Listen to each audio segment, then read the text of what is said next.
What's up guys, we got a Funko video today, maybe not really a review, but mostly an unboxing and opening. We're going to take a look at a lot of pops, all Masters of the Universe, and we've got some Dorbz as well because they came in right around the same time.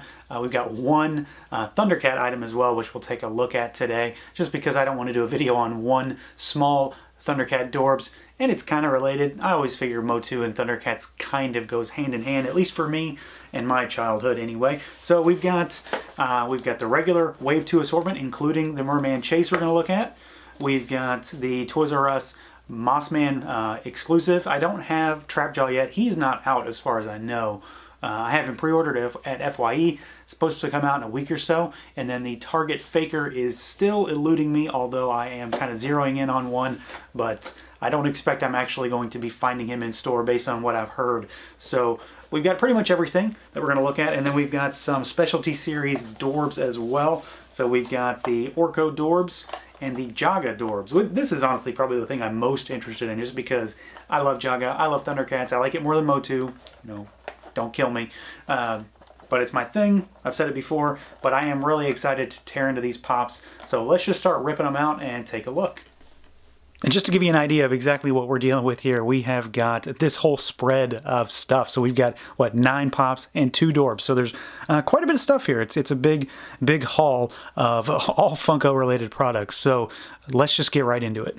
All right, so here they are out of the boxes, and obviously there's a lot of stuff on the screen right now, and we're going to do things a little more cleanly. But we've got kind of all of the evil masters in the back, except for Masa Man, and then we've got Stratos, Battle Armor He-Man, Battle Armor Skeletor, Orko in the front, along with our 2 Dorbz on either side. So I'm just going to pick them, kind of at random. We'll talk about them real quick and just, show them off and move on. Now I figured the easiest place to start is just to knock the Dorbz out right away. So we've got Jagger from Thundercats and Orko from Masters of the Universe here. And like I said, Jagger was one I was really looking forward to, just because I'm really excited for getting more Thundercat stuff, no matter how it has to get to me. And Jagger is one that you kind of routinely gets left out. He doesn't have tons and tons of merchandise, and I think this is a pretty good representation. My big concern, or maybe not concern, but expectation for Funko with Jagger is to make chase variants of him in his ghost form, which, I mean, it's Funko. It's an easy chase. It's bound to happen sooner or later. I guess I'd probably be okay with that. I'm sure it would happen in a pop form, though. I guess bring it on at this point. But this guy is actually pretty nice. He's got a lot of sculpted detail. There is plenty of sculpt work on the actual face itself. All of the facial hair is sculpted on. The paint is still kind of sloppy in places. That seems to be the norm with Dorbz lately, at least for the ones I've been getting. It's not terrible, but it leaves a little to be desired sometimes. Orko is a little more simplistic. He is, he's just kind of your standard Dorbz with a big orange glob on his head. But I like him. He translates pretty well into Dorbz form. And honestly, the weird thing is that his Dorbz is pretty much the same size as the pop because of the style that they took the Funko Pop. But overall, I like him. His paint is a little cleaner. There's a lot less going on here. But I like him. The only way that I think he could have been better, and I guess it goes against kind of the Dorbz aesthetic, is if he was floating. I'm not sure that any Dorbz do that, though. If someone knows of one, correct me if I'm wrong. But yeah, he looks good. I still think that Jagger is the better of the 2. But I was always going to think that, probably. I'm very biased in that situation. So let's push these guys out of the way, and let's take a look at some pops. All right, so this is kind of the odd one out. He's not part of the actual assortment, so I figure let's knock Masa Man out of the way first. And this is one that it's an exclusive, so I was really interested in tracking him down, and he was actually easy to get a hold of, for me anyway. My Toys R Us, the one that I relatively frequent, had quite a few of them. They were just sort of lingering on the shelves. So yeah, we've got Masa Man here. He's a pretty basic pop. I like the sculpt of him. He's very reminiscent to Beastman, obviously. Uses the same mouthpiece. That's pretty much like the telltale sign, is it's the same teeth and overall sculpt of that mouth area. He is flocked like the, New York Comic Con Beastman. The only thing that could make him better really is if he was pine scented, but I don't know that they're ever going to do that with pops. I guess that would probably get into a different territory for them. But I like him. I think he looks really good. The flocking is really well done. The color on him is really great. It's vibrant. It pops. No pun intended. I didn't mean to say that. He's got his classic style club, his mace, and he looks really good. He translates well into pop form. For the rest of these, I'll do them kind of 2x2s because the full set of this wave 2 of pops is 8. So 2x2s is easy to knock them out. We've got Beastman and Stratos. So we've already seen Beastman. I've done a video on the New York Comic Con version, the flocked version. So this is the exact same pop, just without the flocking. Realistically, probably didn't need to get him, but I got the whole wave in one go. So, you know, I was happy with him before. I'm happy with him now. I prefer the flocked version. I've got a little splotch of paint missing on the emblem on his chest, which, you know, like I said with Dorbz, paint is kind of an issue with those. Paint is kind of an issue with pops lately too. From what I've seen, for the most part, on all of these, they are relatively okay. That's probably the biggest glaring mistake that I've noticed so far in these kind of cursory glances. So Beastman's okay. I'm not going to cry over that. As far as Stratos goes, he's probably the one I was looking forward to the least. His sculpt is good, and he actually looks really good. He translates into pop form better than I expected, but he doesn't have anything. It's Stratos. You know, he doesn't have his Staff of Avion, which would have been cool. I would have liked that. But Stratos has always been kind of boring to me. That's just my personal preference. He's never been a big favorite of mine. But he does look good this way.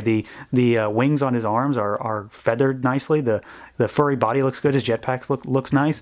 Yeah, so, you know, for one that I didn't really care about, he actually turned out pretty nice. We've got Evil Lyn and Orko up next, and just because I did mention it, here's the comparison for the two. I mean, those two are almost identical in size. They're very, very similar. I wouldn't be surprised if they're very, very much sharing in sculpted parts somehow, because the hats on Orko both and the ears almost look identical to me. So that'd be interesting to find out.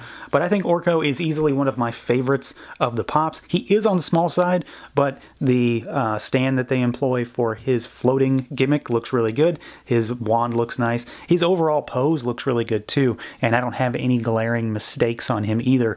So he translates into pop form exceptionally well, as does Evil Lyn. I think the pose they've got her in is really nice. She comes with a stand, so one thing to keep note when you buy pops, if you think they're going to have problems standing up, always check the boxes to see if they come with a base. Characters with small footprints usually do. I've made the mistake in the past of throwing out a box without realizing that it had a stand in there, because yes, again, I don't keep pop boxes. I'm not that guy. I don't care. But Evil Lyn looks really nice. She's got some blush on her cheeks. Her overall paint scheme is really nice. She's got her staff. The flowing cape looks really good. She's very dynamic for a pop, especially in this line. So I'm very, very pleased with how she turned out. All right, and next up we've got the Mermen of the wave. So we've got our regular figure, the kind of vintage toy color green Merman, and we've got the Chase, the Filmation color blue Merman. They both come with the spear. It's not really the weapon that I think of when I think of Merman. I think of his, you know, kind of corncob sword. But I'm not going to complain too much. I think he looks really good. You know, they did the same thing with pops that they did with the Dorbz. So there was a Merman Dorbz, and the blue color Merman was the Chase there as well. So it kind of made sense that they did this. I do like him. I think he translates pretty well into pop form. He looks particularly menacing, particularly unhappy. His armor looks good. I think I prefer the Chase in terms of the color, just from this particular perspective. I always dig the vintage color Merman, but in this particular format, I like the blue. But the armor is really good. He looks good pretty much all the way around. I don't have any crazy paint mishaps on this guy. Yeah, he's a winner for sure. And last but not least, we have got, you know, the stars of the show. We've got our Battle Armor He-Man and Battle Armor Skeletor. And these two are kind of weird, because I thought from the minute that I saw the initial solicitations for these go up that these guys were going to be the Chase pieces. You know, the broken armor pieces that the Classics figures had, or the rotating plates in the vintage toys would have made for an easy cash grab on Funko's part, but they didn't do that, and it was kind of weird because that was the rumor for a while. So I'm not unhappy about that. It makes for less chases to go after. One interesting thing is that He-Man has a stand. He does have slight balance issues in general, so it's kind of weird to see a figure with such a large footprint need a stand, but I have needed to use it. I think of the two, and this is pretty normal for me, I prefer Skeletor. I always dig his battle armor more. I like the, you know, the Batwing emblem on there. He's got his Havoc staff. He has a new face sculpt this time around. This is not the same as the original one. Different paint scheme as well, of course, because it's the battle armor version. But He-Man also looks really good. He's got his shield, he's got his axe, and I'm very happy to have He-Man because, you know, I don't have the original Motu Pops. They came out during a time when I didn't really care about Pops, so I never bought them. So I don't have He-Man, I don't have Hordak, I don't have She-Ra, and I don't have Spikor of all characters. But I do have the original Skeletor, thanks to a friend who, you know, sold me his loose Funko Skeletor at basically cost, just to help me out. So even that said, I still think Skeletor is the better of the two. He just looks more dynamic. He's got more going on. He's got more paint, and you know, I'm a sucker for the Havoc staff. So definitely the stars of the show for sure, and they really round out this grouping of characters. So overall, I am very pleased with this assortment of Funko products here. I still think that Jagger is my favorite thing that I've looked at. He's got a lot going on for such a small Dorbz. Masa Man is really cool with the flocking, but all of these pops are pretty good. Even Stratos, the one that I didn't really care about, he looks really good in pop form, and they executed him pretty well. So I don't really have anything to complain about, except for the fact that I know there's going to be more of these, and I know I'm going to have to buy more. So yeah, that's about it. You know, be on the lookout for these. We've got Faker, which is hitting or has hit targets. I don't know. I keep hearing that he is gone. If you haven't gotten him, he's gone, but don't quote me on that. And Trapjaw coming up real soon at FYE, first or second week in February, I believe. So be on the lookout for those. I'm going to get them myself, and we might do a video on them, or they might just be another part of a haul video. So that's going to do it for this look at the Masters of the Universe Wave 2 Pops, the Masters of the Universe Orko Dorbz, and the Thundercats Jagger Dorbz. Feel free to like, comment, subscribe, and share. And until next time, guys.